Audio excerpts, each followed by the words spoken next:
Pamela wanted him to tie up Michael and torture him before he actually him. So while the prosecution paints Jacob Nolan as this sort of spoiled rich kid who didn't deserve the jury's sympathy, the defense took another approach. They went with an insanity defense, or rather diminished capacity. Now the jury does get to hear about all the ways Pamela had manipulated Jacob leading up to the murder.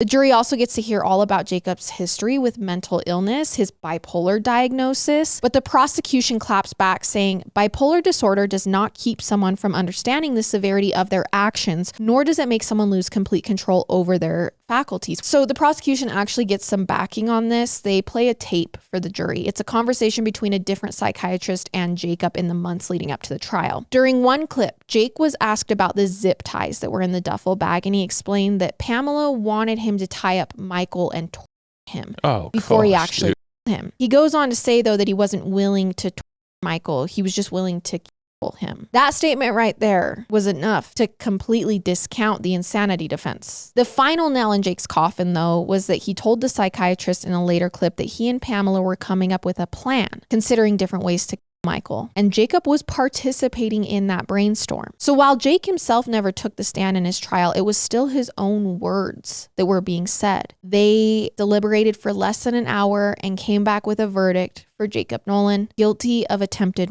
Jacob was sentenced to 9.5 years in prison. Wow. He told the press he lived every day with regret for what he had done, and there was something else weighing on him. He told reporters, Pamela's still a threat. It would only be a matter of time before she went after Michael again. But just because Jake was behind bars doesn't mean the investigation was closed. In fact, the police kept looking into Pamela. Turns out, Pamela went with Jacob the night before the attempted murder to Home Depot to help him buy that sledgehammer. And because she's seen on security footage standing in line next to him and paying for it with cash, Pamela was definitely involved in planning this. So instead, an arrest warrant was finally issued for the 47-year-old Pamela in October of 2017, almost 5 years since that attempted.